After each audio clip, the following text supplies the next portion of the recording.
Happy Saturday, everybody. Welcome back to the Morning Skate Podcast. I am your host, DJ Mitchell, here with Matt Moody, the late great himself. We're here to go over the entire Saturday slate, 1 o'clock start on the first game. So we'll go through that one briefly. But yeah, I would say it feels like there's a lot of really good hockey to watch. The question is there a lot of good hockey to bet and any DFS edges to go for? So Matt, any quick housekeeping notes before we get to the deals of yesterday? Housekeeping wise, I do not think so. Good. Yeah, no, just go right on ahead. Keep chugging along. Okay, so yesterday, JT Miller, let's not even make jokes, gets traded. We'll get right to it. To the Rangers, Hedl going back the other way. I guess pieces that are probably not important. There's one guy, right? That was like a player going to Vancouver. Who am I thinking of? No, Victor Mancini is not a player. He's completely irrelevant. The first rounder is quite relevant. Not Mancini. I'm just going to read the deal in a second here. But any thoughts on JT Miller, who will be in for the Rangers tonight as they take on Boston? The 340 actually. So tonight was a bad 340. Yeah, I mean, the Rangers pretty clearly get fleeced here. JT Miller's been fine, but also Philip Hedl's been really good. He's basically Lafreniere from last year, where he's not getting any premium power play time, but he's still being reasonably productive. So, I mean, I guess the Rangers thought they needed JT Miller to come fix their locker room issues. So, good luck. I don't know. He and Vinny Trocheck are friends, so maybe you get more production out of Vinny Trocheck. But otherwise, yeah, I don't know how you give up a first plus Phil Hedl for that package. Maybe they value. Actually, was Desharnais part of? Yeah, Desharnais was part of the Pittsburgh deal. So I don't even know. I was thinking of Eric Brandstrom, who's going to the Rangers as well. Sure, and could at least they already scratch Zach Jones every night. Eric Brandstrom's not playing in the NHL. Zach Jones should clearly play over Eric Brandstrom, but neither one's going to play because they gave Will Borgen, $14 million. So I don't know. I don't really get it. But maybe JT Miller turns back the clock a bit. I will play devil's advocate just for the sake of playing devil's advocate and say that, number one, I tend to agree in reality that I like this deal for Vancouver. Obvious, let's take aside whatever's going on in the locker room. Someday we'll find out. We don't know today. Let's just say that contract isn't horrific, which it's going to probably turn into down the line, no matter what. They get out from under that. But I will say on the other side, if you're a Rangers fan and you're sitting here and you're like, these guys are being negative and we got the best player in the deal, which is probably true right now. I mean, how much longer do the Rangers really have to take a crack at this? And it is going off the rails this year. So if you don't go out swinging, I mean, you just go out with nothing. And Philip Hedl has done absolutely nothing to show me that he can stay healthy in the NHL.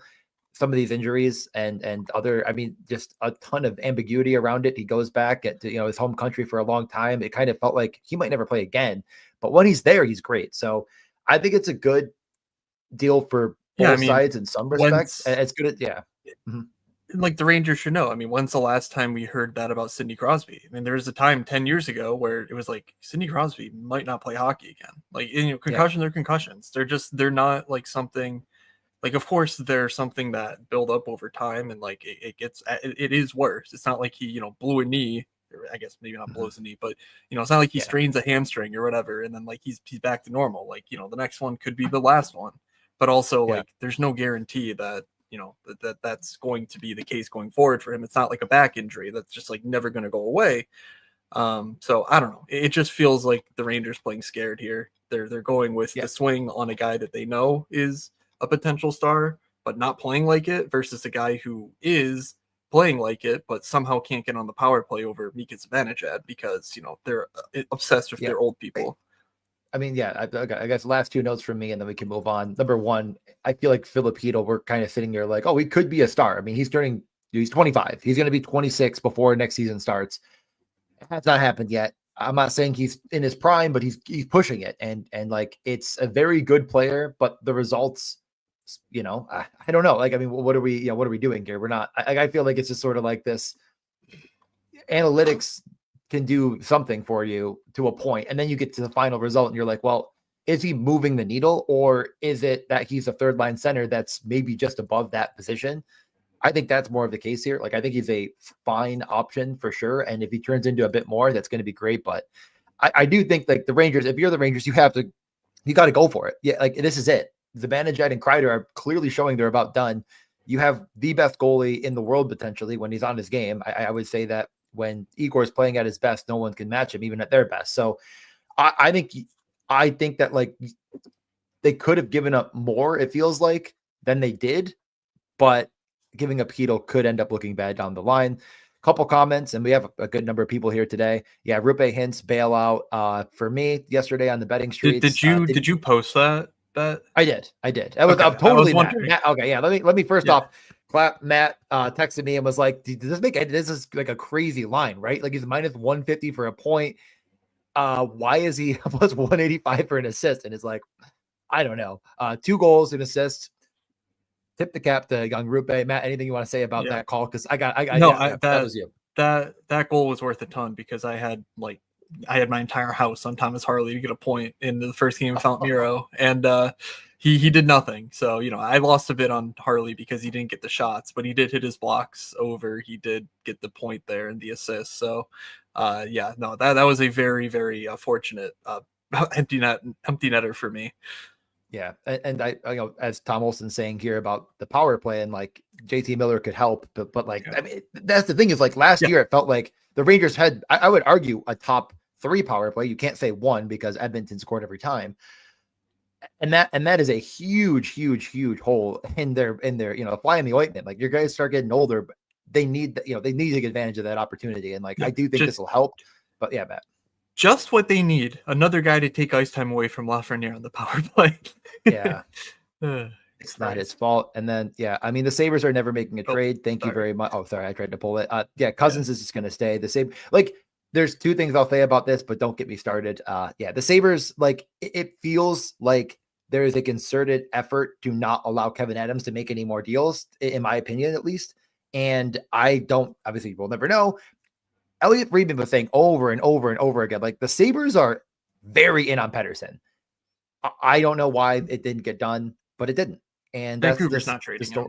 I think, and that might be it. And like, I'm willing Yeah. to just concede completely. I know Sabres fans are ready to burn Kevin Adams' house down, but like, it might just be that Vancouver was like, shut the hell up, Buffalo. Like, we're not doing this. Like, JT Miller's gone, and it's not. I don't know, but like, this is the same story with Matt Tkachuk. Where if you were in Buffalo, it felt like this is going to happen. Like, we're going to get Matt Tkachuk, and no. Well, I think the story out of Vancouver is that Quinn Hughes went to management and took Elias Pettersson's side, basically. And I think once that happened, everything with Pettersson was off the table. Right. Just because it was like very clear that, JT Miller was going to be the guy to go, and they're not going to piss off Quinn Hughes. So like, I think that was more like Quinn Hughes putting his thumb on the scale. Maybe he will never admit it, but I'm pretty sure based on some reporting that might have been the case. Tom, mind your own damn business. Betting your entire house on Harley sounds like poor bankable management. It works. I see 4 walls around me. I see 4 walls, so we're good to go. We're back at it next Star Slate. The Marcus Pettersson deal I did not get. That obviously happened later on Friday night. Like, Vancouver, I thought made out like bandits getting that first from the Rangers. And then they're just like, we really want to lock in, probably an extended Marcus Pettersson. They'll probably, put pen to paper pretty soon on that. Yeah. I guess he's fine. You look at some of the like hockey viz cards and whatnot, and he's a better player than I would have expected as, a fantasy virgin, but he's certainly not someone I'm like excited, moves the needle. But if they're desperate to make a run for this year, to save their season, I can see at least why they did it, because Pettersson does seem like a pretty good complementary player, and slots in right alongside Philip Pronik and gives them 2 workable pairings. So I would. The 2 notes here. Number 1, 2 workable pairings is worth a lot. It's a hefty price to pay. Heinen is clearly replacement level. He can do stuff, but like not much. Desharnais is terrible. I think it's fine. And like Drew O'Connor can play. Like Drew O'Connor can literally, like, I think he can play. Like he's not gonna show up analytically, but like, I feel like Vancouver is not out of the running. Obviously, they're like in the playoffs right now, so I'm excited to see what they can do. I like it when teams do fun things and make things happen and trade stuff. We're getting a lot of comments right now. We're 10 minutes in. Osama bin Diesel. We're We're going to keeping get to the going bets. because, I mean, come on. I promise we're going to, I'm only pulling that up because that name just really has to be shown. But yeah, I promise we will get to every game and we're going to go through every bet.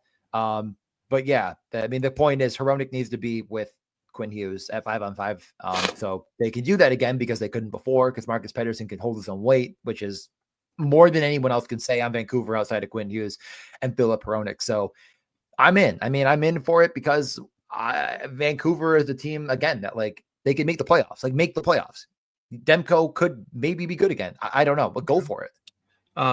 Marcus Elias Pettersson is his middle name. So, I think it is not. He's looking it up, folks. I'm looking it up. Full name. Yeah, I don't know how many. We'll see. They're clearly trying. So it's Carl Gustav, Marcus Carl Gustav Pettersson. Okay, absolute child. We do have 2 games in the afternoon. One thing for, I'm guessing this is universal, but maybe not. If you are on the DraftKings Sportsbook, if that's available to you, the boosted bet for the day is a plus 100 goal boost. So a plus 105 gets plus 205 with the boost. So we're keeping that in mind. We'll find the best spot to deploy that bonus bet. But we do have 2 games in the afternoon that I just want to quickly go over because this is my show, damn it. And let's just get into it. So I will start sharing. I need to present the screen before the. Yep. Yeah, and the Granlund deal isn't done yet, so we'll wait. But yeah, it does sound like Granlund to the Stars is close, so we'll keep an eye on it. If it happens during the stream, we'll talk about it. But at this point, I believe Weeks is probably on to something. He doesn't make stuff up too often. Is it? But sometimes he just posts a picture of a city skyline and doesn't say anything, and then it's like, oh, their management might sell a minor stake in the the team. And okay, dude, thank you. Are you sharing your screen or are you? Yeah, I'm getting an error, so I'm gonna leave and come back. Oh, thank God. All right, bye. Now we can have real fun. Yeah, I'll start talking about the first game while we wait for Matt. It is the Chicago Blackhawks at the Florida Panthers. We just got news that Sam Miskevish is out with an illness, which will obviously change the lineup because Sam Miskevish had been very, very good. It seemed like every time I looked at the screen when Florida was with Sam Miskevish was on the ice for Florida, he was shooting the puck at the goalie. Definitely kind of profiled that he could be a talented enough player. Is it still not working? Yeah, no, it's giving me an error when I do it. It's weird. I'll try sharing a specific window. Yeah, try that. No. See if you can share. See if you can share. I can share. Huh. Okay. I mean, I will continue working on this, but if you want to talk about things, I guess go for it. Sure. I mean, people are here to listen to us talk. I feel like if we just decided to start troubleshooting, that'd be a problem. But Sam Miskevish, like I was trying to talking about. Oh, are you doing that? That's I can share this, but I can't share a different window. So, all right, I'm going to close out this window entirely. I will be back. Well, that was great. I really wanted to know about the golf ownership, so that was actually really, really helpful. Now we know. Actually, I didn't check the PGA in a little while. You know what? Why don't we pull this up, huh? Why don't we look at the fun numbers? I was just about to get this going. We got Florida, we got Chicago. What are these? Okay, actually, everyone's right. Why even look at Chicago? Let's look at Florida. Who has been shooting the puck in the last 10 games? Who has been creating chances in the last 10 games? I mean, it's Sam Bennett. And I think most people in the betting community are getting in on this. I mean, he is getting kind of an exorbitant amount of pucks on net. 63% is pretty high. I don't know why that would happen. Reinhart continues to be a guy I look at. Ekblad is the guy I continue to bet and get mad about. But these are sort of, I think, if you're looking at a shot prop in a game that clearly would profile well for the Panthers, that's probably where you'd want to start between these three. As I was saying before, the volume has been coming through also Sam Miskevish, but he will not be in, which will open up ice time. I guess the concern that I would have maybe in general about Sam Eskebish coming out is like, who's going to be with Bennett and Tkachuk now? Is it going to be, Luosterainen We're or projecting Rodriguez or Erod. yeah, it makes sense.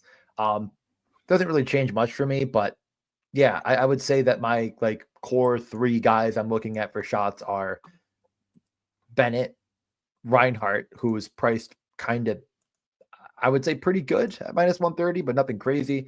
And then Ekblad, I think you could also go for, but I almost feel like I'd lean point for Ekblad at minus 110. Like he's involved enough that I think it makes sense with all the ice time. And he's with Forsling, which just, again, that feels like just the clear cut top pairing. Any thoughts on the Panthers, or are you still farting around and not finding out? Yeah, I mean, I'm struggling because for whatever reason, StreamYard is just straight up not allowing me to access the screen. But in general, just looking over some of the Florida pricing and Yep. showdown, I guess, considerations. Granlund and Cody Ceci to Dallas, by the way, just happened. Okay. So we'll look at the rest of that deal when it comes out, but it is Ceci and Granlund done deal. Yeah, I'm a little intrigued by Aaron Ekblad. I mean, he's not been very good since his return from injury, so I'm wondering what the deal is with that. Yeah, see how many games he's been a part of. 3. Yeah, 3. So like that's a spot where he was very, very good before he got hurt. He was up in the expected fantasy point range of like, the 10, 11. And now, their stars are their stars right now. Reinhart, Barkov, or Higgy, Tkachuk, Bennett. Those are their 5 best players. It's very clear.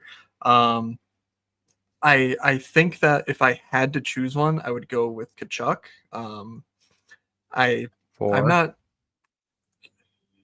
Well, I mean, just in general, like, I mean, I don't know what the specific betting odds are, but just looking at the top line, like, I think for Hagee takes more shots than like, an Erod or, whoever else could be up there. So I'm a little bit, thinking, okay, well, maybe Tkachuk is the guy you're going to want here. Barkov is also going to see the Bedard matchup, which like probably gets Seth Jones, like their only useful defenseman. So like, I don't know. Those are all minor considerations, but now we can move on, and I will try to, I guess, continue closing and rejoining things to try and share my screen because StreamYard is on a rampage against me right now. Yeah. Nothing. Yeah, I'm not really thinking anything that's like clear cut. No doubt that's a standout. Couldn't miss that bet. I think I would tend to lean. I guess I don't mind them at the truck. I think in like DFS that might make more sense. But yeah, I don't know. We've given some news and notes here. I think you could probably make a good decision off of all of it. If you have power play point too, I think that could be fun for Ekblad, but that got removed from New York State, which is tough. Oh, Matt left again. I'll just, what is he for 1? Oh God, that is brutal. Let's just move a couple of these over for now and we'll move on. This game sucks. I have no interest in betting anything on the Blackhawks side. They just have nothing of note or of interest or that is any good. Like you could look at Bedard, but this matchup's just terrible. So I would say these are sort of the 4 bets to consider from this game, which is a good game, but regardless. Yeah, DFS, I would stack the Chuck line. I think Matt made a good point. Like if you're looking to stack, I'd go with the Chuck, Bennett, and whoever fills in for Sam Eskebish, which we're projecting it to be Rodriguez. So if you're playing the showdown slate, have at it. Matt, if you're just joining, should be back any second. We'll move over to the Rangers game for now while we await the final report on the entire deal. I'm just going to get into it with the Rangers, our slight road favorites against Boston. I mean, that just really goes to show you what's going on in Boston these days. Don't believe we have full lines for the Rangers yet. I would expect JT Miller to be power play 1 top 6, but first game, maybe he doesn't quite get the full power play allotment. Tough to say because again, we just don't know. He has not practiced with the team. He got traded late Friday night and they play Saturday afternoon. What are you going to do about it? Let's just take a peek at the last game for Boston, which I think they played well, right? Did they? Oh no, they got crushed. I am an absolute idiot. It was, the same top line doing the same garbage. Lindholm was up with Marchand. Honestly, I don't have a metric ton of interest in the Bruins. Like I understand why you might try to squint and maybe try to bet something. The Rangers have been not great defensively, and Pastrnak is shooting. But I don't know if I'm actually going to put my, I work, all week. I'm gonna go out here. I'm gonna bet on the Boston Bruins to do something. Kind of just seems foolish. Anyone shooting in particular? I mean, it's Pastrnak, it's Panarin. The usual suspects here are shooting. Filipino, we'll see you later. Yeah, they're nothing that's like raw numbers looking unbelievable. Again, I think this game, if you're trying to bet it, will just be what is the big roster lineup shakeup from this? Is there anything that's going to be worth trying to get a hold of? And we can't even bet it right now because they've removed all the props for all the players. That's good. That's good stuff. So we're not really going to know much about this game right now. I would say that my tentative interest is in, God, I mean, is it going to be like Kreider, JT Miller, and some? I have no idea what this lineup's going to be. I don't think if anyone saw any projections or any notes, but I didn't see Drury say anything about it, or I don't know if Laviolette even got started on it. Matt just texted me saying he's full restarting. So again, I think this game, I mean, you really can't get too deep in the weeds on it regardless. We can't even bet anything right now. So probably just going to move on. Yeah, I don't hate the idea. I'm not going to go way back in time, the Seth Jones for a point, but I just feel like you're probably threading the needle for something that like, I mean, again, the problem with this parlay in general is you're saying Reinhardt's going to have 4 shots, and you're saying Seth Jones is going to have a point, which means they're going to be out the ice together. So that means that that's going to produce the most amount of offense, which could happen, but I just don't like to kind of pair against each other with things that are obviously negatively correlated because only one team can have the puck at one time. And if they're going to be playing against each other more than likely, then you're kind of saying like, okay, well, Reinhardt's going to absolutely dominate, but Seth Jones is going to get an assist at some point. Maybe it's the power play. Okay, well, how many opportunities is he going to get against a team that's far superior, right? I mean, Florida should not be taking a ton of penalties against Chicago. They're much better, and they're at home. And I don't know whether that matter or not, but I would rather look elsewhere in that scenario where like you just take Sam Bennett and say that Sam Bennett's line absolutely nukes, and maybe there's some issue with the Verhaeghe, Barkov, Reinhart line that leads to Seth Jones having more opportunity because Bedard's just that level of talent. So like I would rather try to cross against the grain more than that.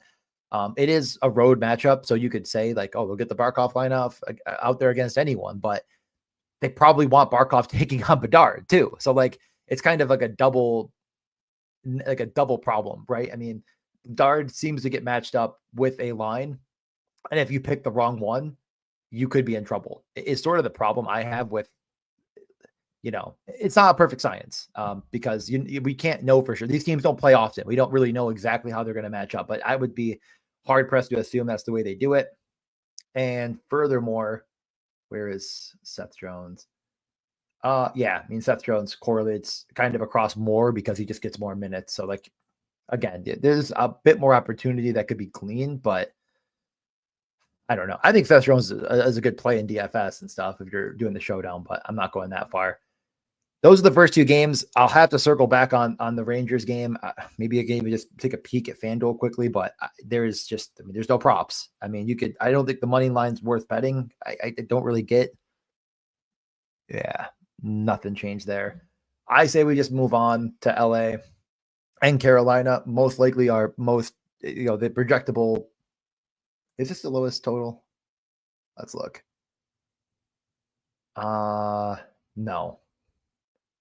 No, it's the 3rd lowest total.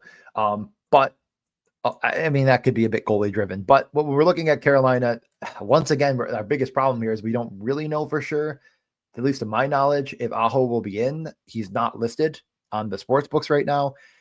Seems to be the flu because, well, it doesn't seem to be the flu. They said it was the flu, meaning that I would be a bit hard pressed to assume he's going to play.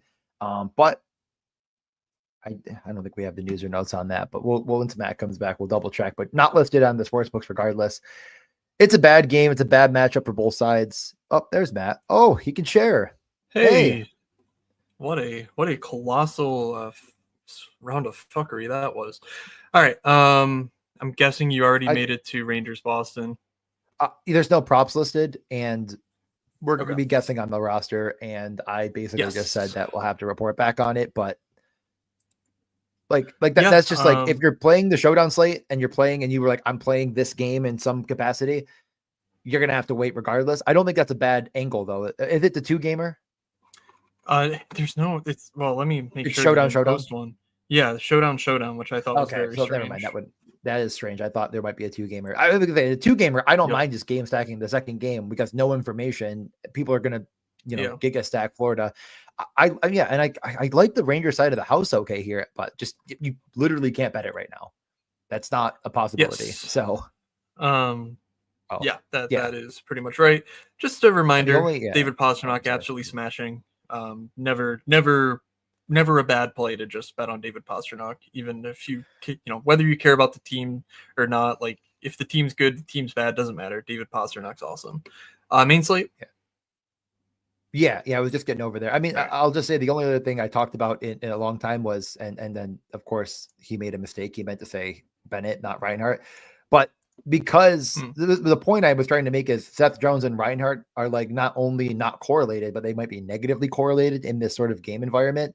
I guess you could try to say if Seth Jones gets a point early, but like if you're going to make that kind of a bet that the game gets, it's just like you're kind of just like betting in a weird way. Would you rather, if you're going to be doing a game stack of that capacity where you're like, this guy to get a point and then the guy to get shots on the other side, are you trying to say like definitely don't, if there could be line matched, avoid it and try to get different lines as much as possible?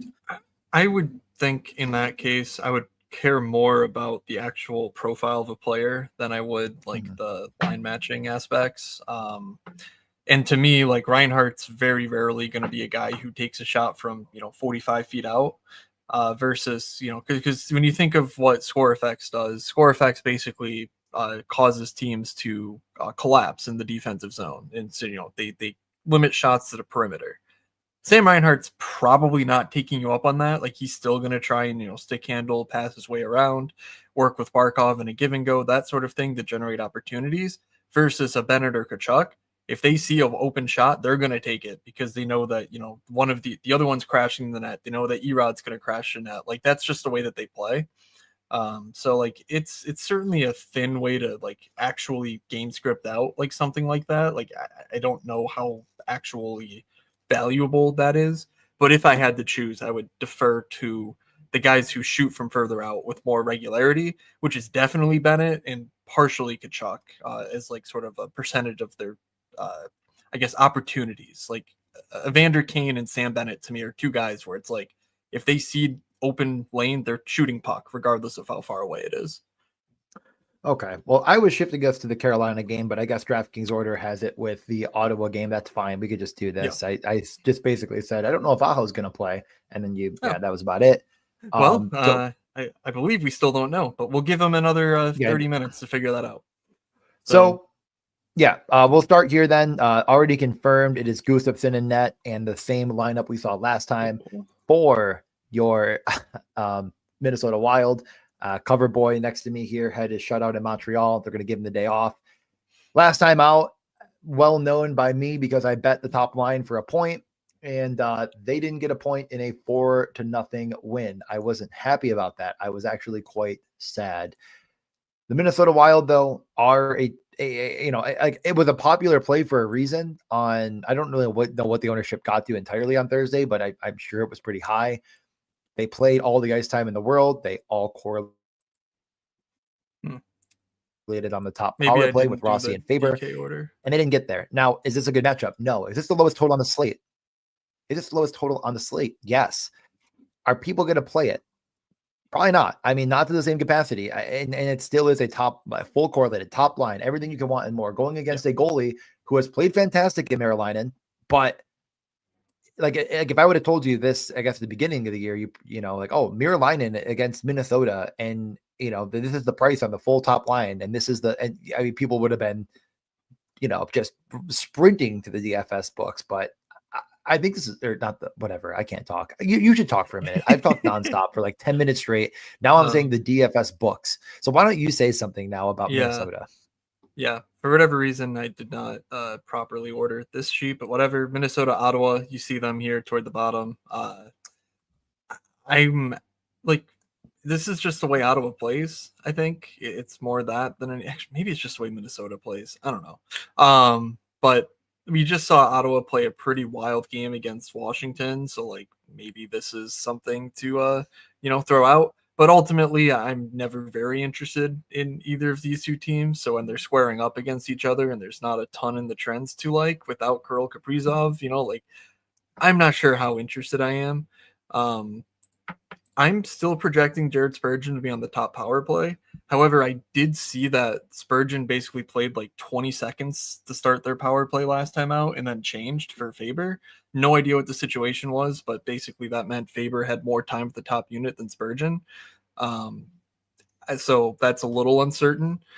I don't really think it matters. I think Spurgeon is still an okay value because he's their fourth most productive fantasy asset right now, and even second most if you're looking at actual output on a per game basis. So like, he's going to get blocks. He's going to take shots. He's got point potential regardless of whether he's first or second unit, but there's that little bit of uncertainty because the second unit is not very fun.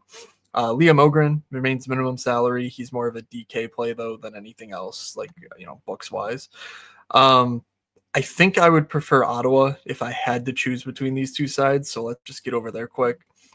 Brady Tkachuk continues to be Brady Tkachuk, getting a lot of opportunities and not doing much with it. Stutzla, I can fix his name in a moment when you start talking, but Jake Sanderson was the guy that I wanted to raise because I think we pointed him out and then he missed a game or two and then he came back and we were sort of like, maybe. He's continued his strong play. So I think Jake Sanderson's a really interesting option, both on the books and on the DraftKings main slate. He's 5,100, doing a ton. He's going to do that 3 category coverage. He's going to block shots. He's going to shoot the puck, and he gets really good point potential given the power play. So, DJ, thoughts on the Ottawa side? I like both of them. I like both sides of this game okay because I don't think ownership's going to go crazy here just because the total is super low. It's not going to be high for either side because it's basically a pick 'em. The Sanderson thing, I really think is probably the most bettable asset. I mean, I kind of lean point at plus 105, but you could shake me down at 2 shots at minus 165, and I think I could at least get on board with you there. That's just again like an all-around productive player in every capacity. Everything that again, it's sort of like you look at the math and it checks out. You watch the game and it checks out. Like he just clearly has another level that not everyone has. And I think Artem Zub opens him up a bit more offensively because Artem Zub is a good defender himself. So yeah, I could buy either side. This is a wild team again without Kirill Kaprizov. That is completely one line centric. Who will that line match up against? Can you exploit again a much weaker matchup, or actually isn't even that much weaker? Like they're just a good defensive team, but I think that my favorite part of this game is just Jacob Sanderson for a point at plus money. I'm right there with you. All right. Mike in the chat, Whaler great, Jeff Sanderson's kid. Also Sabres great, right? Jeff Sanderson he played for the Sabres. Yeah, I'm almost positive he played for the Sabres. Yeah. I don't like attacking the Senators when they have a healthy decor. Nick Jensen's out. Nick Jensen will remain out. Travis Hamonic alongside Thomas Chabot. I would look into that at the very least because I think Nick Jensen has actually been a pretty useful piece of the puzzle for the Sens. And yes, Ben, the umlaut throws off everything. The freaking apostrophe in Lafreniere, like, can't these players just get more English names? Just proper English. The good old Brits, the people who we really like here. It's unbelievable, really. I don't know if there's. Again, it's pretty obvious. Like if you're playing this in DFS, first off, you're getting different. Like, you don't have to worry about anything else in your roster, either side of the house here. The betting card, I just think you're betting through Jake Sanderson, how you want to bet it.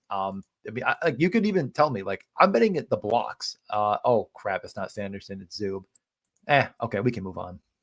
All right. Next game up, we have the Islanders at Tampa. I believe we just got a confirmation of the Islanders lineup, and it does include Adam Boqvist.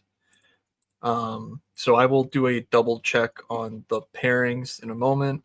I retweeted it.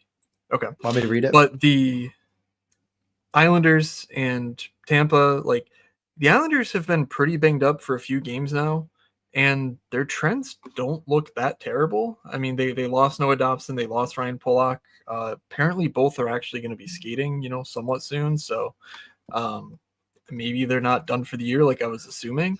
But that's something to consider, that maybe the field will be a little over excited by Tampa against a really, really banged up Islanders decor.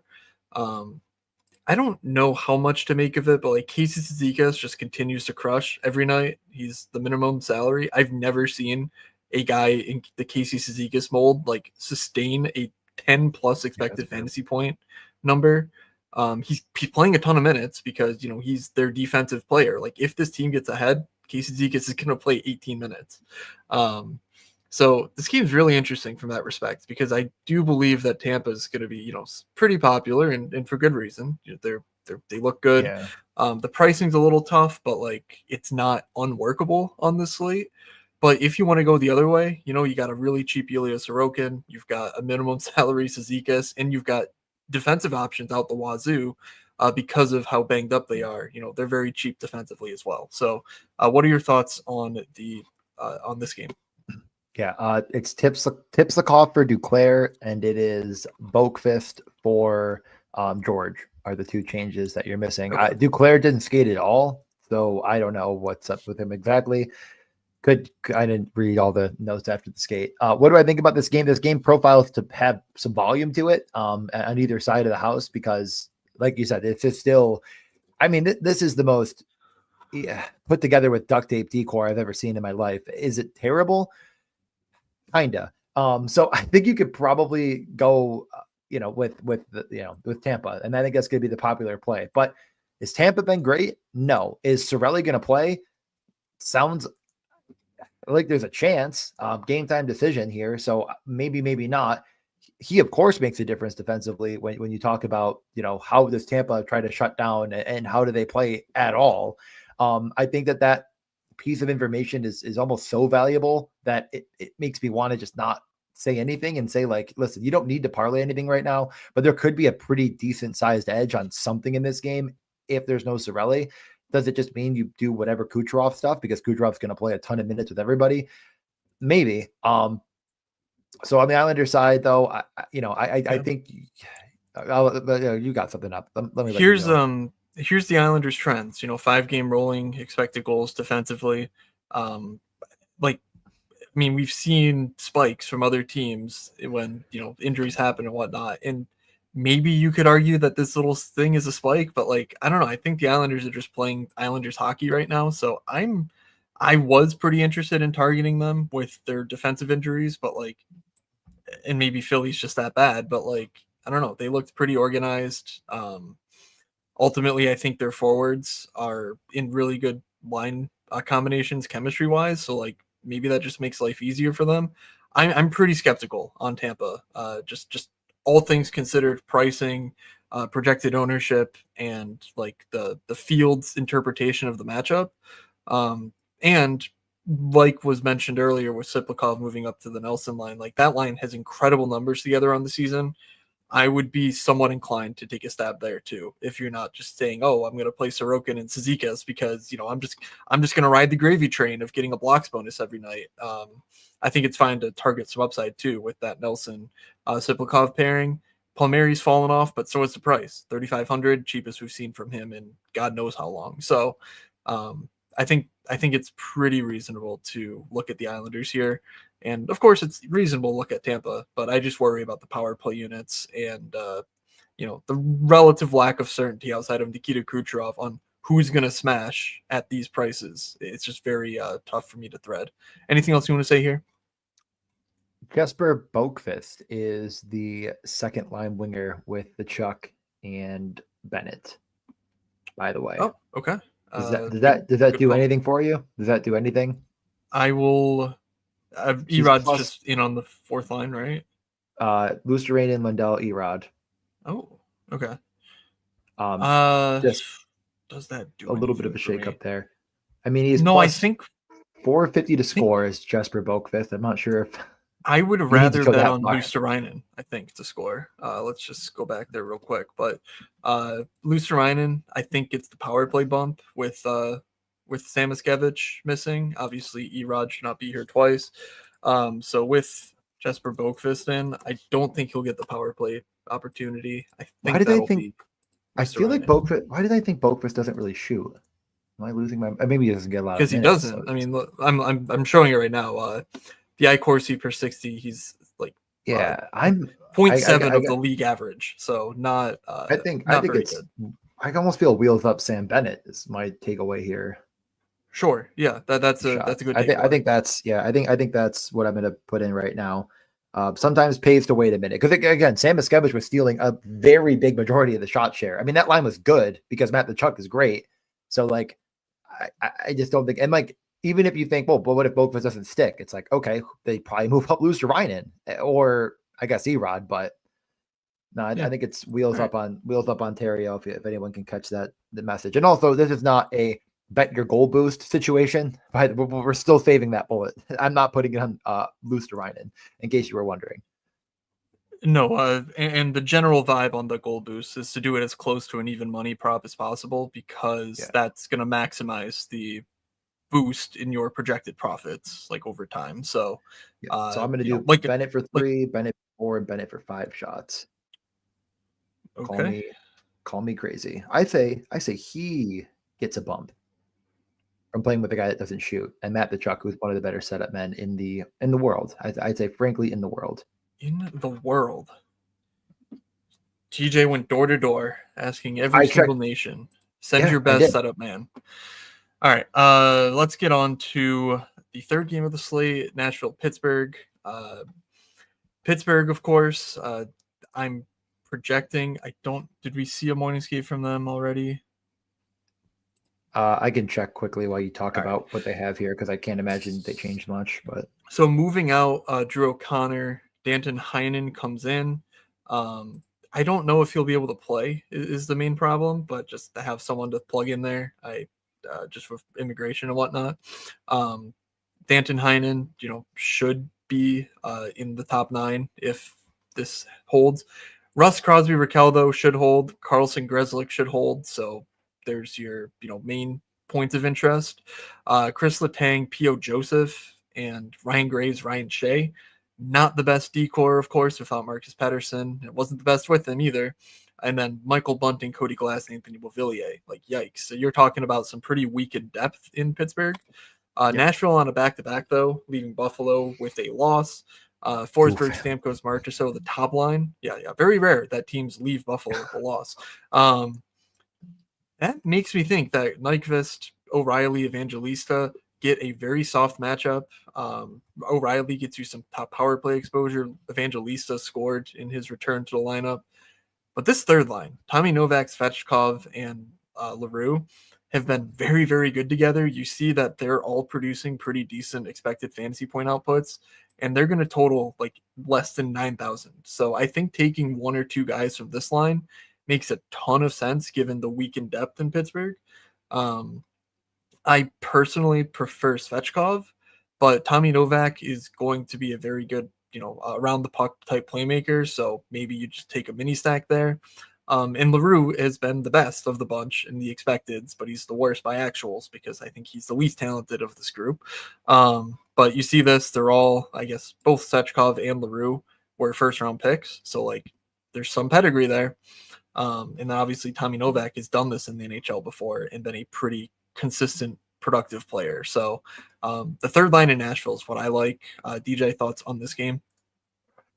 Yeah, I mean, Evangelista had 7 shot attempts in his first game back. He played 16 minutes, so it's not like they were babying him in too much. And it seems like there's 2 pretty good, puck movers or guys that don't shoot a ton. They're not. These aren't your iCourse per 60 darlings and O'Reilly and Nyquist. So I think he's an interesting play. But yeah, that third line seems very interesting. It's kind of like whenever they're out there, there's offense to be had on both sides of the coin. So That's interesting. Svechkov did lose the power play job to Evangelista, so maybe Okay. Novak is, maybe Novak LaRue is actually what you want here, just with that in mind. Yeah, I was a little bit surprised by Yossi's shot prop on a back to back, but for over 2.5 minus 140. I know last game he didn't get there, but I believe he had, you know what? Let's count him up. He had a ton of attempts. Well, 1, 2, 3, 4, 5, 6, 7, 8, 9 attempts, one shot on goal, which is of course some of the less than fun stuff you could look at, but he's averaging quite a high number of shot attempts per game over the last 5, over the last 10. Yep. Against Over Pittsburgh, the last 10, 76 shot attempts, last 10 games. So pretty good. Pretty good there.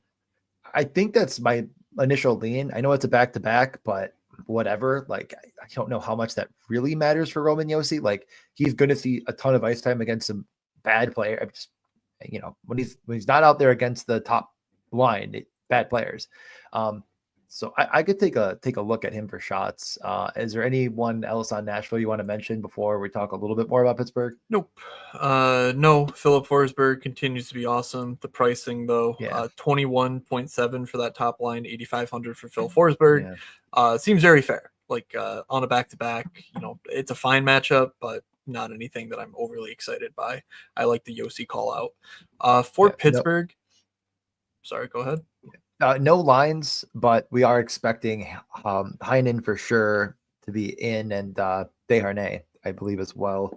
Yeah, both are expected to be in. So I'm going to guess then that Ryan Shea comes out because he was not a part of their plan yesterday before the trade.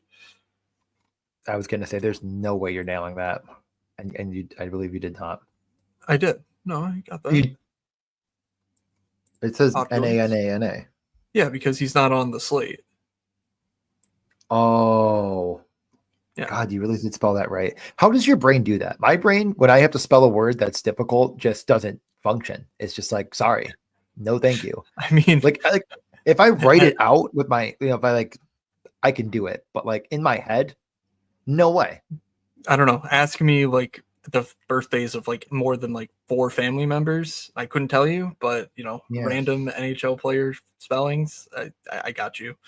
So the Penguins. Let me start with these two. Actually, I'm gonna mention 3 players. Okay, I'm gonna mention their odds for a point, and you can tell me yay, nay, or are you stupid?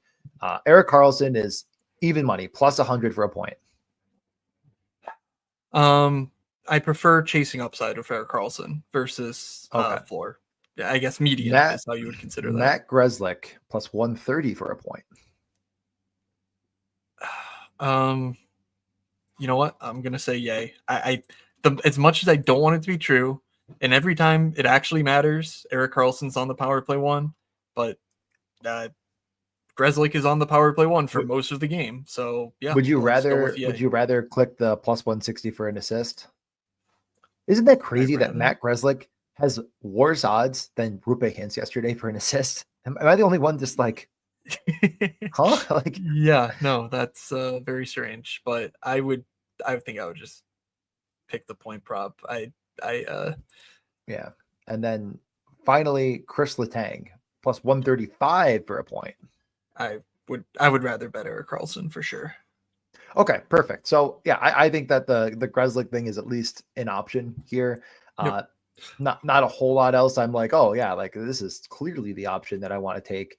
The shots, again, it's it's a coin flip for any of the 3: Crosby, Rust, or Raquel.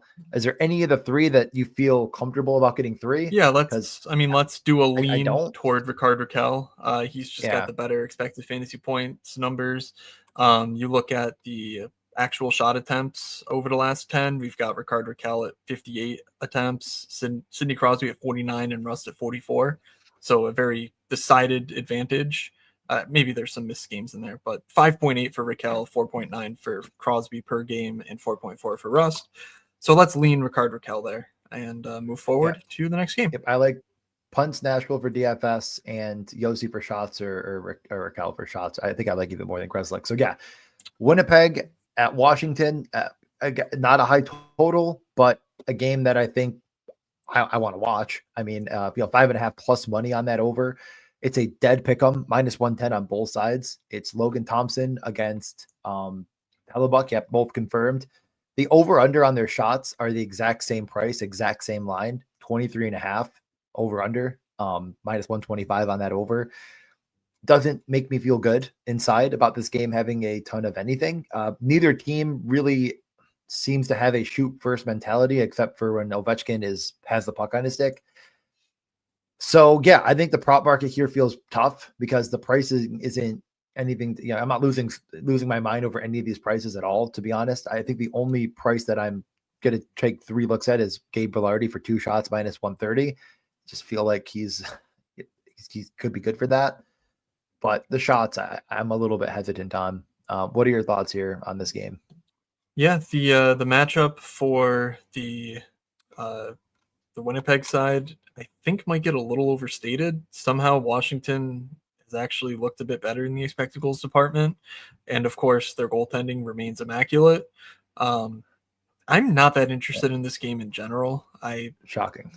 I guess if you want to talk about falling prices, like Kyle Connor and Ovi are definitely cheaper than they have been in quite some time.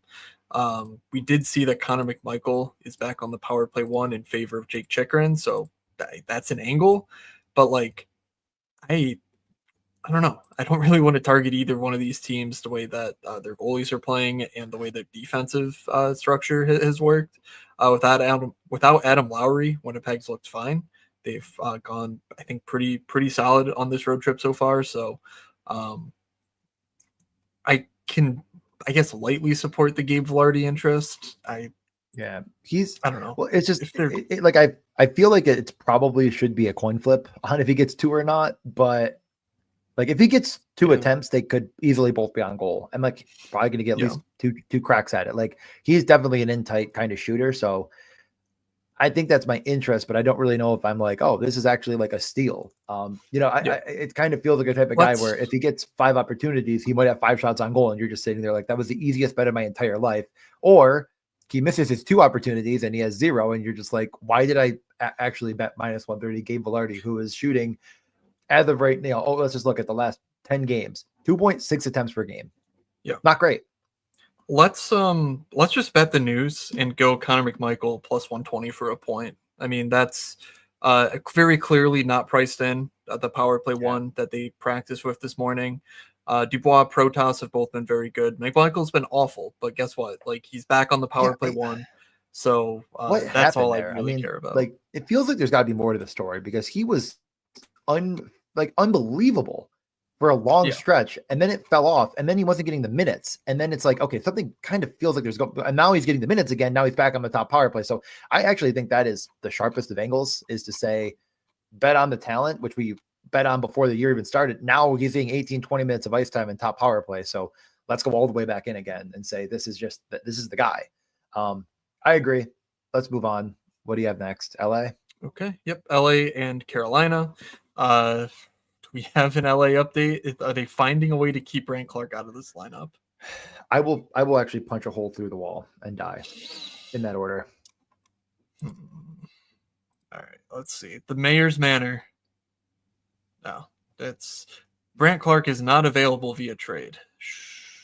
Yes, I understand that. Nor should he be, but will he play hockey today? Yeah, that's good God. There's no guarantee. We do know though that Mikey Anderson is out, so I am very obviously assuming that Drew Doughty slides up alongside Gavrikov to be their top pair.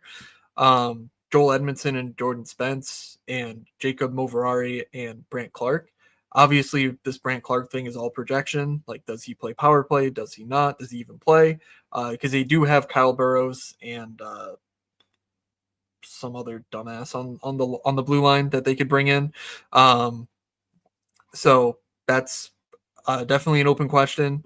It's a matchup against Carolina, though. So let's take a quick look at the matchup. And no, it doesn't look great. Who would have guessed that? Can they go 9 straight periods? Actually, I believe someone told me they were shut out the previous 2. So it would be 11 straight periods without a goal. Can they do it? That's awesome. hate this. I hate that team. They're just but again, I'm trying to I want to make this clear. I hate them because I love them. It's like if you love something enough and then they hurt you over and over again, it hurts more. If I just hated the LA Kings like most of the people going into this year, I'd be like, good. They're doing dumb things and they're bad. No, I like this team, and that's what's so frustrating. That pisses me off. Like, they have 3 good lines, 3 good centers, and a decor that can play when they allow it to be at their best. And a goaltender that Kemper, who believes more than you and Darcy Kemper? All right, I'm sorry. What were you going to say about the shooters? that was me. Yes, I was the Darcy Kemper guy standing up there saying Darcy Kemper is going to be good, and he has been. But they just can't score enough right now to make it worthwhile. So what I was going to say is they also have their 2-star players absolutely firing the living hell out of the puck, which in part because they're losing all the time, like that's just score effects in action. But 7.9 shot attempts per game for Adrian Kempe. We look across the slate of the 7 games, only Dylan Larkin and Philip Forsberg have a better per game mark over the last 10 in shot attempts. Kevin Fiala at 7.4. I think that is 4th on the slate. So like we are talking, 2 guys who are absolutely firing to no ownership. And I think not only the DFS angle, which I think is super strong, but like these are guys that are coin flips for 3 shots on goal against a Carolina team that even if they get Aho back, there's the flu going around. And Taylor Hall also had the flu. Mm-hmm. I think this is just I know Puck. Dr. DJ illness bet incoming. Listen, I'm not a registered doctor. I'm going to tell you this right now. The flu isn't good. It doesn't help you play hockey better. Call me crazy. I'm going to call my cousin Devin was just texting me. He's a real doctor. Should I call him right now and ask him if the flu will help you play hockey at a better capacity against 2 of the best shooters right now in the game? They're both at least shooting the most. I think it's a safe assumption that it will not. So I think we can just keep going. Note that Alex Laferriere also rejoined the top power play last game in place of Byfield. He's 3,400. He's obviously been a very good rate producer all season. So with that role, with the minutes, I think that's a viable option as well. All right. So the final question is, gun to head, -110 over 2.5 Adrian Kempe, +110 over 2.5 Kevin Fiala for shots on goal. Give me Fiala. There he is. He's brave. He's bold. So, yeah, I like that a lot. I think that's definitely making my core. And honestly, if you were going to bet a goal scorer odd, I think Kempe is at least fine, but we don't need to do it. It's +195. Yeah. I think that is like at least like probably the furthest I'd go, away from the thing with the boost. What are you going to say? Yeah. I also think that Laferriere for 3 is +220. I would also be okay with that as well. So, yeah. On the Carolina side, do we have morning skate from them? No, I didn't see anything. Let me check one more time. I feel like I pulled it up and started scrolling and saw nothing, but I feel like there could be an update. All these guys are questionable. Great. Okay. So, just remains to be seen. If everyone's healthy, though, assume Branton and can I give as illness continues to circulate throughout the locker room, Brendan Moore says he doesn't know who will be available tonight. All of these guys are questionable. That isn't good. That's a bad sign. You don't want that to happen. Yeah. You don't. LA sneaky ? Yeah, very, very sneaky. We love betting on LA to score goals. I'm going to tell you this right now. I'm making a lineup with LA in it. I'm probably not going to include Brant Clark because I don't want to get hurt triple. Yeah. But man, what about when they score 3 goals and he has points on all of them? Honestly, that would be the best thing to ever happen that I don't even need it in DFS. You just play Kempe Fiala. I know they're not correlated at 5-on-5, but like that's the whole power play too. And you just yes, you play Kempe Fiala. Would you throw in one more piece? And if you were, sure, yeah. Oh yeah, you just throw in Laferriere. Oh my God, did we just cook? What is the lineup for you? This is free. This is a free stack. It's $0 basically. Okay, Carolina. Tom, oh God, DJ sneaky stack. LA gonna be 20%. It is actually unbelievable how often I call Matt and I'm like, this is what I'm looking at right now. And he'll be like, oh, okay. So the top 2 ownership projected stacks on the night. I'm like, that can't be possible. Like, there's no way. How do I, he can't keep getting away with being this stupid. And he does. Okay. Oh yeah. Second line, we're assuming Hall, Kotkaniemi, Svechnikov, Martinuk, Stahl, Jarvis. Fourth line doesn't matter. Is there any depth interest from you? I know Aho Rantanen was top of mind before we saw Aho out last slate. Any interest in these Carolina pieces against LA? No, they got troubles in the flu category. They're all sick. Yeah. Okay, cool. They're all sick. 2 more games, Toronto and Edmonton, the final 7:00 game that we have. This one, the marquee matchup of the night. The big kahuna. The trends look incredible going both ways. Yep. But Edmonton in particular, I mean, that Detroit game was incredible. But even before that, we were sort of pointing out that there were some positive trends going both ways for both Edmonton and Detroit, who cap off the slate for us here. So this game is going to get a ton of attention from yours truly. Just looking at the players, we have Austin Matthews at 6.3 attempts per game. Honestly, a bit low for him. Like, I'll need to take a deep dive into him, comparing him to the Draisaitl McDavid of it all. Because, by the way, this is a 7:00 start, but Edmonton's at home, so don't get confused by that. It's just a Hockey Night in Canada thing that they're playing this game at 7:00 Eastern. So on the Toronto side, though, we're looking at Nylander, 5.4 attempts. OEL, 5.2, though no power play time we just saw. Bobby McMahon, 5.2 per game, lost a power play job as well. And McCabe, 4.3. I'm not sure if this is projecting John Tavares to be in or not, but even if so, Tavares has not been very good with him, since he's, I guess, been in the lineup. And also Matthew Nyes, coming back from a shoulder injury, has not been great over his last stretch as well. So, it's very clearly like the Matthews show. Mitch Marner is the conductor that will orchestrate things, but he's probably not going to shoot a ton on his own. So before we get to Edmonton, any interest in this Toronto side? And by the way, we did see these power play units in practice yesterday. Nyes, Matthews, Marner, Tavares, Nylander. Second unit, Pacioretty, Riley, McMahon, Domi, Robertson.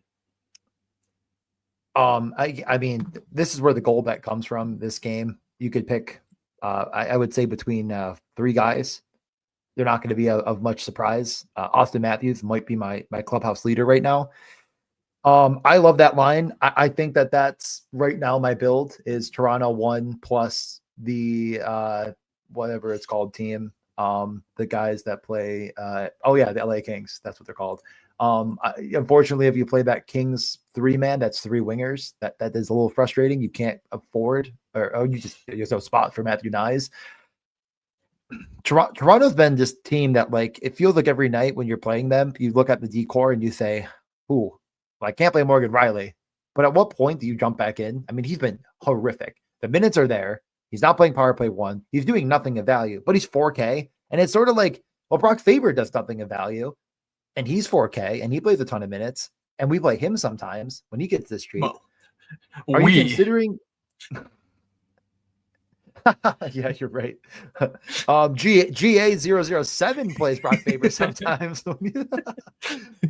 Are you considering jumping back in on Brock Uwary? Or no, my God, Morgan Riley Uwary? There we go. That makes sense. Okay. No, I will not be. I think there's just other D options on the slate that are also priced down. Namely, John Carlson. We sort of got to 4,600 for him. If I'm gonna take a swing on a guy, at least he kept his power play 1 job. The Islanders pieces, of course. I'm not that worried about getting a full total game stack here. That I'm really interested in clicking on Morgan Riley when he's not doing much of anything. He's also not really a block shots candidate either. So he'll sometimes do it, but he's not a defensive option in that respect. So I think I'm with you on Matthews being a very good option. I'm going to do a bit of a further deep dive into his shot attempt numbers because they're worrying to me. Like, this is not the Austin Matthews that we know and love. So I'm gonna at least take a look and try to contextualize that over the last few years to see like where Matthews stands at the moment, and whether it's like his team is not producing with him on the ice, so there's no shot attempts, or if he's just deferring way more than we're used to. So more to come there. On the Edmonton side, we have McDavid, Draisaitl, Corey Perry practicing together yesterday. Of course, what does that mean? Probably means that Corey Perry still plays 12 minutes and that Zach Hyman plays, 19 and gets a lot of shifts with these two. But McDavid and Draisaitl are paired together. Leon Draisaitl coming off of a, I think, 10 shot on goal game against Detroit, 8,600. I got to say, I think Leon Draisaitl is my favorite play of the slate. But thoughts on Edmonton?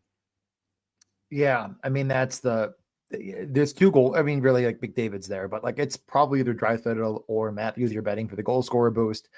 I would love to try to find a lineup that fits both Draisaitl and Matthews in it. I mean, that's going to come at the cost of someone important for sure in this build I'm putting together. It's probably his name is Adrian Kempe, and you're just playing Fiala Lafreniere. But like this is sort of the way I'm trying to build on this slate for daily fantasy in the betting market.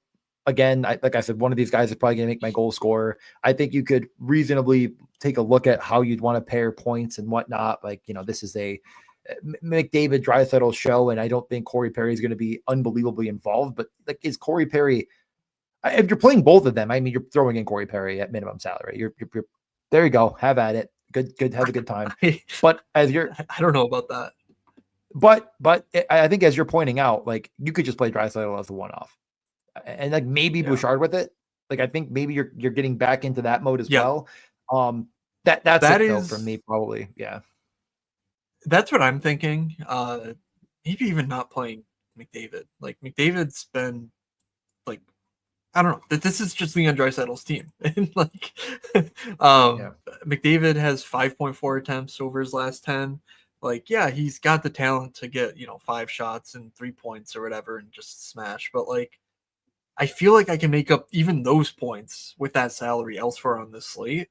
To the point where like I'm just gonna play Draisaitl and Bouchard and say, yeah, McDavid can get 3 shots and 2 assists, and both Draisaitl and Bouchard can giga smash, and it's just not necessitating Connor McDavid. Draisaitl over the last 10, 7.3 attempts, and Bouchard 6.8. Those are very clearly the 2 team leads, and it's not really coming with expected fantasy points for Evan Bouchard. But that feels like more of a bet on talent thing than anything else, because like he's got the bomb from the point. There was a stretch where they played without McDavid, which we talked incessantly on the pod about how I thought that hurt Bouchard's fantasy output a ton. And now that gravitational pull of McDavid is back in the lineup. So I like Draisaitl Bouchard here the most, but I will consider mixing in other power play one pieces. I don't think I'll need to play Corey Perry because there's just other values on the slate that like I don't really want to play at 19% on Corey Perry when he correlates with them better than before, but hardly perfectly correlated. So let's get to the final game. Detroit and Calgary. Detroit, we got a very, very early comment in the show. Marco Casper point tonight. Wow. Our brains this line same wavelength. This line has been unbelievable. You saw it in Edmonton. They continued it. So they were my top stat going into Edmonton. They showed it. Larkin had 10 shots. They were very unlucky to not have like 6 goals as a unit. Like this game was awesome. Now they head into Calgary, and like we all know my struggles with Calgary. Just they're gonna keep winning, sure, but I'm very inclined to just go in on a 15K Casper, Larkin, Raymond line and just continue to ride this until the wheels fall off. I do want to see if we have a Patrick Kane update. Do we know anything about Patrick Kane? Oh, let me drop my phone. We just got the lineups for and all the information for the Flames, which I was going to get to as well. So is it normally the home team goes first in the skate, or is it the away team that goes first? I'm trying to remember. Depends on the team. Sometimes they'll go. It depends on whether the home team does morning skates at their rink or not, because the road teams almost always do skates at their normal rink. Patrick Kane is not on the roster. What number? Okay. He's 88, right? Yeah. Famously. Not on the roster for the game. So Okay. So he'll need to be doesn't look good. activated in order to play. Yeah, he's not. Yeah. If we see no activation, then very clearly this sticks. Even if we do, I would be kind of surprised to see it change, in all honesty. But yeah, top power play, all correlated. Casper, Larkin, Raymond have all been incredible. Larkin 8 attempts per game, Raymond 6.2, and Casper does not make the list, but obviously he's 3,100. He's been very productive because of the playmaking. He's running that flank on the power play. Like it's Casper basically orchestrating the power play like Patrick Kane, and he's a very good prospect. He was an 8th overall pick just a few years ago, so like this might be the breakout that we were waiting for. So that's the way I'm playing it. And again, 15K fully stacked against Calgary. I'm in. Yeah, no, great DFS play. If you put them all together for a point, it's plus 274. I kind of just, I almost think that will be doing that. Plus 206 if you just take off Raymond and you just do Larkin Casper. Like if you want to be a little bit safer, is probably fine as well. Like I'm not going to run all the numbers. Do we have a 2? Can we get a 2 points each? I don't think you can for Casper, but let me check. Maybe you can actually. Larkin for 2. Raymond for 2. Also, if you're actually putting this bet in and you're not playing it on daily fantasy, you're probably an idiot because you're. But it is. Yep, you can. It would be 30 to 1, 222. Oh my god! So I know where Matt's money is going to be lost tonight. Yeah, no, and I love that. I do love that. Obviously, don't parlay that with a bunch of other nonsense. But if you were going to parlay it with something, let's just say you're thinking, wait, are you ready to move over to the Flames? Yes, let's do that. Let's say you were like, well, I want to, we're saying that they're going to get the doors blown out at home. They might be shooting the puck or something. So the lineup is, as Matt put up here, Huberdeau, Kadri, and Farabee. Coronado with Backlund and Coleman, Sharangovich, Frost, and Pospisil. That means that Sharangovich has a real center now. As you've already noted, which I'm actually impressed. I don't know when you did this. Kadri, Huberdeau, Coronado, Frost, Weegar. It's the top power play, and then Coleman, Farabee. They just posted the power play 37 minutes ago. How'd you know this? I know puck. Coleman. So you made a mistake, didn't you? But Coleman, Farabee, Sharangovich, Anderson, Barry. Now let me just first start off by saying Tyson Barry is a DFS play. What is? You're gonna want to take a look at. Are you good? By the way, I'm fucking frozen. What is? Okay. Click escape. I'm throwing my computer out the window. There you go. Okay, so the Flames. By the way, we didn't even talk about this deal. I love this deal from the Flames a ton. Like I don't know where anybody could try to convince me that this is a good deal for the Flyers to make, giving up on 2 players that both not only seem productive in their own ways, but were very productive without power play run. Young players that I just don't really get why the Flames did this. Not the Flames, the Flyers did this. And the Flames, I think, got at least a decent clip better for this year right now and potentially into the future. Farabee is never really been a shot first guy. Frost had been up on the top line looking very, very good and definitely gives a boost to Igor, who loses his top power play role. There's a lot of different angles I think you could look at here and try to figure out. But to me, I kind of like, there's 2 things I like. I like Kadri for 3 shots. If you're going to put something back the other way, I think Coronado is still fine for 3 shots or whatever you want to do. But yeah, what are your thoughts on the Flames? So my general thoughts are that Joel Farabee sucks and that Morgan Frost is good. That's just sort of how I categorize it. So like Jonathan Huberdeau and Farabee with Kadri. I don't know. I think I'd rather just bet on Coronado, like you were saying, because I do think that power play will get better. Morgan Frost can actually win a goddamn face-off, which I saw something where I'm pretty sure Sharangovich and Kadri have something like a 41% face-off winning percentage on the power play, which is, not very good.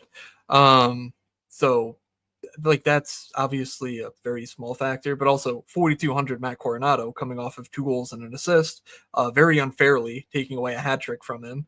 I think after the game they ruled that Coleman tipped the puck, maybe that Coronado shot, and so therefore took the goal from him. But Coronado, very clearly underpriced on I think both the DFS sites and the sports books, because this game is going to be a lot of fun. IML. I like Morgan Frost for a point at plus money. I don't love the 5-on-5 role, but again, it's against Detroit and on a very good top power play, in my opinion. So, like, I think I'll bet on Morgan Frost before he gets, totally steamed up into, where good power play one producers should be priced.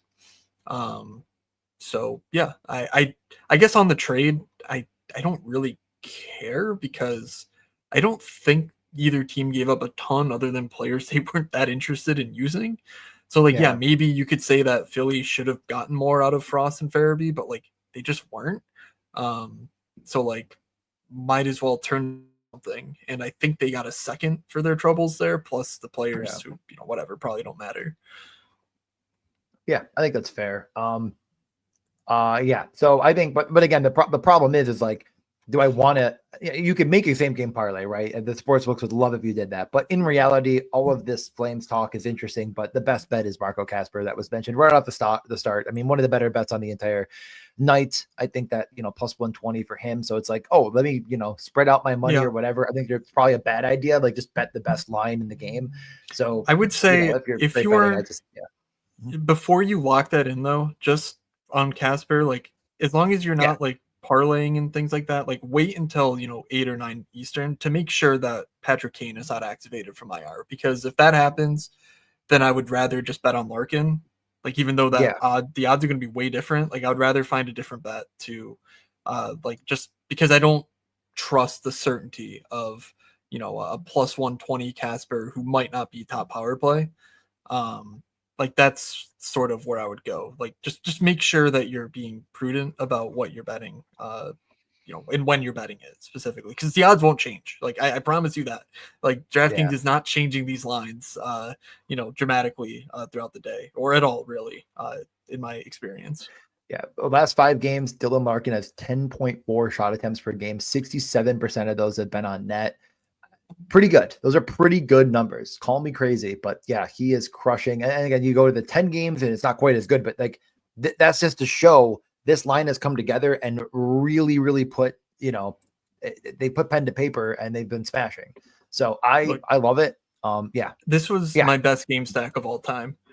Larkin, Casper, Raymond, Draisaitl, and Bouchard. You're talking between those 5 players, 1.7 on the Oilers expected goals, 2.7 on the the Red Wings.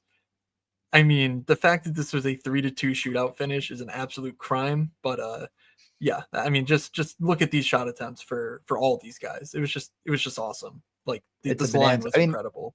Against Edmonton, we're talking against the Oilers that are going into the season, the favorite to win the Stanley Cup, and they are pretty healthy right now. And they kind of put the boots to them, right? I mean, you gotta just applaud. So I've kind of put together a few different little bets here. We also are going to make our final decision on our goal bet. One player that I feel like we kind of just skipped over Tampa entirely. Is there any? I kind of was like realizing we never talked about Brandon Hagel or any of these guys for shots or anything of that nature. Is this just like you got to wait and see on Cirelli? Is this I was like, oh, Kucherov could be a smash because he's going to play a million minutes, and then we just sort of moved on. Yeah, it's like Kucherov and a bunch of dudes, in my opinion, and they're all really expensive. Well, in DFS, I think you could do a lot better, but in the betting, it's 0.2.5. Hagel's 2.5 plus money. Like you're betting on Tampa to shoot the puck. Like that's just not what they do. Okay. Yeah, I just realized we kind of were like, oh man, like this is a great game. This is a lot of fun, both sides. Okay, let's talk about the Islanders. I don't know. It's just kind of seriously, like where's the certainty? Where's the certainty on Tampa? Like I just don't see it. So and Cirelli might not even play. Well, that is more uncertainty. Right. Yeah. Okay. All right. All I right. guess you don't like to be brave. That's Let's fine. get out of here. Top Let's lock stacks, in. guarantee them. Yeah. Yep. So I guess we'll do guaranteed goals, but we can't fit the goals I think that we're betting for the boost in it. I locked in Leon Draisaitl, plus 105. Make sure you get on that sooner than later because that could get to minus 105 and then you wouldn't be able to use the boost. So DJ, what is your boosted bet that you're going with? Leon Draisaitl. I'm going to do Okay, that next. we Let me read agree. off. Let me read off these bets really quickly to you. Okay. And I could Okay. add, I could take away, I could subtract. I have a little three leg parlay, same game. Matthews Marner for a point, Draisaitl for shots. 3 shots, plus 190. Okay, that's fine. Then Larkin plus Casper, 2-1. Like I said, plus 206. Easy. I mean, throw in Raymond if you want. I just think that it might not be entirely necessary. Like like if you're like Casper's the value and Larkin's the clear catalyst of success for this team right now on offense. Yep. And then Kevin Fiala for 3 shots. And you're sitting at the end of the day, plus 1763 on the whole thing. Straight bet the legs. Any qualms? Is there any bets that we mentioned that like you're like, actually, I feel like you kind of forgot about how good that one was? I feel like there's a lot of like, that's the only one. That was the one I know that I'm like, that's the only one that jumps out is like, oh, definitely consider that one. Because but I think that one and what was the other? Oh, Sanderson. Those were kind of the 2 for points, but I think I'm just going to do this for now. I might circle back and do something crazy. And then, I'm going to lock in. We're locking in Leon. It's the best bet on the board. And sometimes you look at the odds and the odds say, oh, this is, the closest to the money. Like probably should be. I mean, he is right now the best goal scorer in the world. Austin Matthews is right there with him. I can only bet 50 on it. Okay, that's fine. You know what? I have hit like 3 in a row on this now. Don't want to, let me just, so now I'm being limited. But honestly, I'll sleep better at night knowing that I did bet $100 and I only bet 50, I suppose. So getting all these bets in, I'm going to throw them in Dub Club. I might do one more slip. I'm going to run through everything one more time anyways. And we can carry on with our days. Top stacks guaranteed goals other than Leon Draisaitl you want to do real quick? Yeah, let's do that. Top stack, I'm just going to take Detroit because I was on them Thursday, so you don't get them. What is your top stack of the night? What did I say? Oh, LA. Yeah. I do think that like that is going to be my unique situation. For sure. And how would you want to play it? But I'm going to definitely have Fiala and Lothario and try to fit in Kempe. And I'm going to probably just do like 2 builds off of that. Yeah. I for my second top stack, I'm going to go a little off the board. I am going to go with the Islanders, especially if Cirelli misses. I mean, that is actually huge for the defensive outlook here for Tampa. But were you not there when I went over were you just not in I went over all of the Cirelli stuff. Were you not here? No, or maybe you're trying to fix something. Oh, man, I was like, this feels like the inverse moment where I was like going through all of like those Cirelli misses and then like this and that and the other thing. And now you're like, if Cirelli misses, this might matter. And I'm like, what? It's deja vu. Tom, don't worry. DJ is just on a little bit of drugs right now, so don't worry about any. Is Fiala gonna get owned? Coming. No, there's no way. No one's playing LA except for me. And now you. Not me. The Islanders, Lee, Horvat, Barzell, I'm going to go with because I don't think I need the value of the second line. That top line, 17.5K. They've been awesome. You can tack on a Tony DeAngelo if you want, but I have no problem going if you need the value. You're playing a Toronto, Edmonton, something or other, going something like Nelson Siplikov or even like a Casey Cizikas, like just sort of jamming in Islanders players who are going to play a bunch of minutes at really low prices. Because I think that there's lots of like here from a just they're undervalued currently standpoint. Yep. And then I'll go with Matthews, Marner, and Nyes as my other stack because in reality, I just don't think I almost like Edmonton more. Like we're saying, we love Draisaitl, but like I don't like stacking him really. It's way too expensive.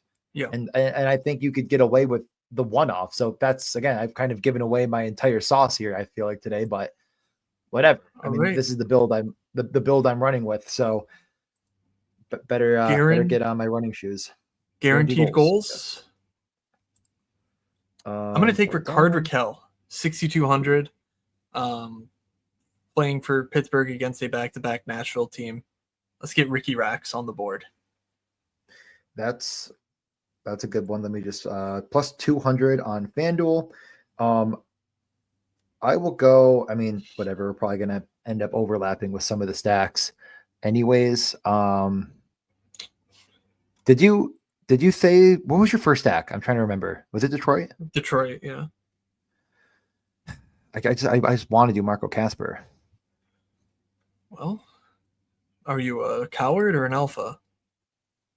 An alpha? Well, then you're gonna pick a different stack than the top stack that we spent all day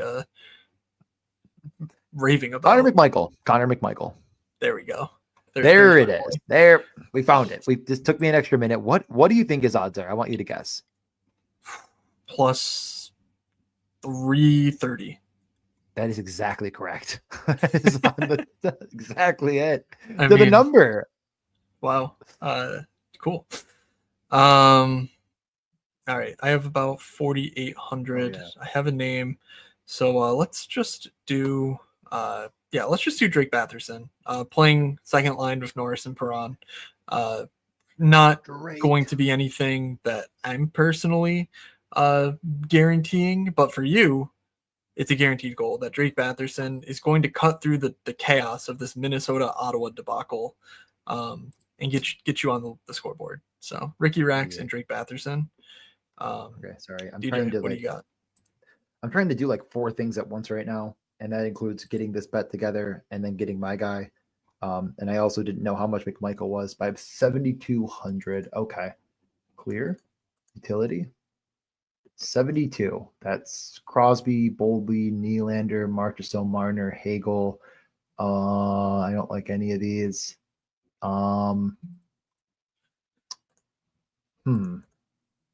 72 is a little bit sticky. I could just do Kemper goalie goal. Darcy Kemper goalie goal. I did not consider it yet, but I mean, I would say, yeah. I think I'm fine to just take Hagel. I'm between Hagel, but then no, he's not gonna have a center. That kind of feels stupid. Yeah, well, he'll play Kucherov more in that case. Give me Kempe. Okay, Adrian Kempe. He wasn't technically in my top stack because I said Fiala Laferriere, and like Kempe's like he's freaking plus 220. Wow. Indeed. All right, let's get out of here. Thank you all for hanging out with us on this Saturday afternoon. Best of luck out there. It looks like Florida's already going apeshit for you Sam Bennett bettors. I have no idea what Sam Bennett's doing, but if they have 20 shots in 10 minutes, something tells me that you made a good bet regardless of results. Reinhardt scored. I am scrolling. Power play. Bennett won. Why don't I just hold on? Let me go to this. Bennett. Holy crap! Verhaeghe has 6. Yeah, Bennett only has 1. But that's fine. Oh, cool. All right. So we're going to get out of here. We'll be back in your ears on Tuesday morning or Monday night, depending on when you listen to us, with the Morning Skate podcast. So that'll all be on DJ's YouTube channel, of course. Make sure you like the video and give DJ a subscribe. And also find us on Twitter. I'm at Fake Moods. DJ's at DJMitchell94. DJ's Dub Club, where you can find the collection of all the bets that he was just talking about here. You should check that out as well. Any final words before you take us out, DJ? No, enjoy your Saturday. We will be back, as you said. And Sabres, like I said last time, 25-game win streak, 2 down. 23 to go. All right. Oh, I told you to take us out, but okay. From Matt, from Doug, and myself, we have a good Saturday, everybody, and we will see ya. Nailed it.